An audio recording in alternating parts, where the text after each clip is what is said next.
অর্থাৎ হে মানুষ, তুমি তোমার রবের কাছে পৌঁছা পর্যন্ত কঠোর পরিশ্রম করতে হবে, অতঃপর তুমি তার সাক্ষাৎ লাভ করবে। আমাদের আলটিমেট গোল হচ্ছে আমরা আল্লাহর কাছে ফিরে যাব, ঠিক কিনা বলেন? কেউ মারা গেলে আমরা কি বলি? ইন্না লিল্লাহি ওয়া ইন্না ইলাইহি রাজিউন। আমরা আল্লাহর জন্য এবং আল্লাহর দিকেই আমরা ফিরে যাব। পরিশ্রমে যে ঘাম ঝরে শরীর থেকে, পরিশ্রমের ঘামে জন্ম নেয় সফলতার বীজ। আপনি যখন হাড় ভাঙা পরিশ্রম করবেন, এই পরিশ্রমে যে লোনা পানি বেরোবে, যে ঘাম বেরোবে, এই ঘামেই জন্ম নেয় সফলতার বীজ। এবং সফলতার কোনো শর্টকাট হয় না প্রিয় ভাইরা। অনেকে অল্পতে সফল হতে চায়, শর্টকাট খুঁজে, আছে না নাই? পরিশ্রমের কোনো বিকল্প নেই।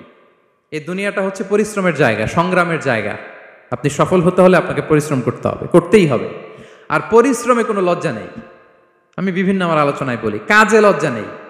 এবং দুনিয়ার এই সাইকেলটা যদি দেখেন, দিন এবং রাতের যে সাইকেল, রাতকে আল্লাহ বানিয়েছেন ঘুমের জন্য, রেস্ট নেওয়ার জন্য, বিশ্রামের জন্য, আর দিনকে আল্লাহ বানিয়েছেন কর্মচঞ্চল করে, কাজের জন্য। দিনের মধ্যে কর্মস্পৃহা আছে। এবং ইসলাম এই পরিশ্রমকে উৎসাহিত করে, পরিশ্রমের মাধ্যমে যে ইনকাম, এটাকে উৎসাহিত করে। বিষ্ণু ঈসা ইসলাম বলেন, মা আকালা আহাদুন তুআমান কাত্তু খায়রান আইয়াকুলা মিন আমালি ইয়াদাই। মানুষ পরিশ্রম করে তার দুই হাত দিয়ে উপার্জন করে যে জীবিকা নির্বাহ করে, এর চেয়ে শ্রেষ্ঠ জীবিকা পৃথিবীতে আর নেই। আল্লাহু আকবার। শ্রম মন্ত্রণালয়ে যারা দায়িত্বে আছেন, স্পেশালি তাদেরকে রিকোয়েস্ট করব, আমাদের শ্রমজীবী ভাইদের যেন কোনো কষ্ট না হয়, কারণ তাদের পাঠানো রেমিটেন্সে সচল থাকে আমার দেশের অর্থনীতির চাকা। তারা ভালো থাকলে ভালো থাকবে বাংলাদেশ। ভেরি সিম্পল, ঠিক কিনা বলেন? মুসা আলাইহিস সালাম ফেরাউনের বাবুর্চিকে এক থাপ্পড় মারলেন রেগে মেগে। উনি থাপ্পড় মারছিলেন আদব শিক্ষা দেওয়ার জন্য, কিন্তু বেচারা সাথে সাথে মরে গেছে। উনি মারছিলেন আদব শিখানোর জন্য, বেচারা যে মরে যাবে মুসা আলাইহিস সালাম জানতেন না। এখন দেখে সর্বনা, সেটা তো মরে গেছে, অক্কা পাইছে। উনি দিলেন দৌড়। মুসা আলাইহিস সালাম দৌড়াতে দৌড়াতে প্রাণ ভয়ে চলে গেলেন আরেক সীমান্তে, মিশর ছেড়ে আরেক এলাকায়।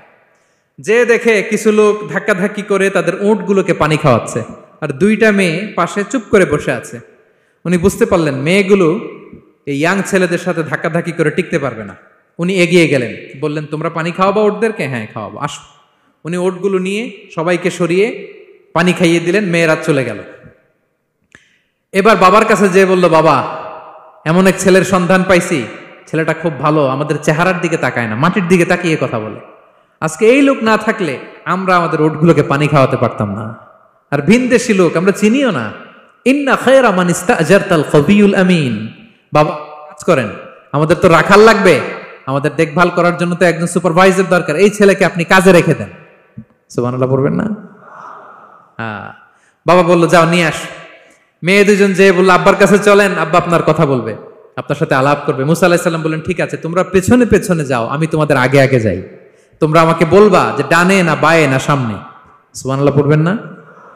কি চরিত্র, কি চরিত্র ছিল যাতে করে তাদের দিকে তাকানো না লাগে, মুসা আলাইহিস সালামের নজর যেন তাদের দিকে না পড়ে। মুসা আলাইহিস সালাম বললেন, আমি আগে যাই, তোমরা পিছন থেকে বলো ডানে না বায়ে, কোন গলি, কোথায় যাব। আল্লাহু আকবার। তো যাওয়ার পরে মুসা আলাইহিস সালামের সততা, এই বিশ্বস্ততা আর স্ট্রেংথ, শক্তি দেখে ওনাকে কাজে রেখে দিলেন, মেয়ে দুটার বাবা। সুবহানাল্লাহ বলেন। আর বললেন, এত বছর কাজ করবা, পারিশ্রমিক হচ্ছে কাজ যখন শেষ আমার এক মেয়েরে তোমার কাছে বিয়ে দিয়ে দিব। আল্লাহু আকবার। ওনারও থাকার জায়গা নাই, আশ্রয়ের কোনো বন্দোবস্ত নাই, আল্লাহ ব্যবস্থা করে দিলেন। আলহামদুলিল্লাহ পড়েন। তাহলে বিশ্বস্ত হইতে হবে। বিশ্বস্ত যেই, তার রুজির ব্যবস্থা করে দেয় কে? এই যে মুসা আলাইহিস সালাম ফেরাউনের বাবুর্চি থাপ্পড় মেরে চলে গেলেন, পরিচিত কেউ নাই, রিজিকের বন্দোবস্ত নাই, কিন্তু বিশ্বস্ততার কারণে আল্লাহ তাআলা রিজিকের ব্যবস্থা করে দিলেন। তাহলে এক নাম্বার মালিকের অধিকার হচ্ছে লয়ালটি। শ্রমিকদের বিশ্বস্ত হইতে হবে। আপনার পক্ষ থেকে বিশ্বস্ততা, এটা মালিকের প্রাপ্য। কথা বুঝতে পেরেছেন প্রিয় ভাইয়েরা আমার? দুই নাম্বার, চুক্তি অনুযায়ী শ্রম দেওয়া, এটা একজন শ্রমিকের দায়িত্ব। আপনার দায়িত্ব হচ্ছে 8 ঘন্টা কাজ করবেন, আপনি 6 ঘন্টা করেন, আর 2 ঘন্টা এটা নিয়ে ইউটিউব, টিকটক, আচ্ছা হ্যাঁ, শ্রমিক পাবেন, এটা হালাল হবে? বলেন বলেন, আওয়াজ করে সবাই বলুন না, হালাল হবে না। আপনার চুক্তি অনুযায়ী আপনাকে শ্রম দিতে হবে, এবং এই চুক্তি অনুযায়ী শ্রম পাওয়াটা একজন মালিকের অধিকার। একজন মালিকের 3 নম্বর অধিকার হচ্ছে to work in a best manner possible. আপনার সাধ্যের সবটুকু উজাড় করে দিয়ে কোম্পানির জন্য কাজ করতে হবে। কোনো কাজ করলে সর্বোচ্চ ওয়েতে করতে হবে, সবচেয়ে বেস্ট ম্যানারে করতে হবে। অনেকে আছে ধরি তো ধরি না, করি তো করি না, এরকম আছে না নাই? না, ইসলাম এটা বলে না। বিষ্ণু ইসলাম বলেন ইন্নাল্লাহা ইউহিব্বু ইযা আমিলা আহাদুকুম আমালান আইয়ুতকিনা, আল্লাহ তাআলা ওই কর্মচারীকে পছন্দ করে, আল্লাহ সুবহানাহু ওয়া তাআলা ওই কর্মচারীকে পছন্দ করে, ওই লোককে পছন্দ করে যে ব্যক্তি যখন কোনো কাজ করে ওটা মজবুত ভাবে করে, চমৎকার ভাবে করে, দ্য বেস্ট ওয়ে পসিবল, সুন্দরভাবে করে। এরকম কাজ করা যাবে তো? বলেন বলেন যাবে? এবং যে শ্রমিক, যে কর্মজীবী ভাইরা এইভাবে কাজ করে তারা মালিকের নজরে পড়ে যায় খুব তাড়াতাড়ি, ঠিক কিনা বলেন? হ্যাঁ, তাদের বেতন বেড়ে যায় তাড়াতাড়ি, তাদের অবস্থা তাড়াতাড়ি ভালো হয়।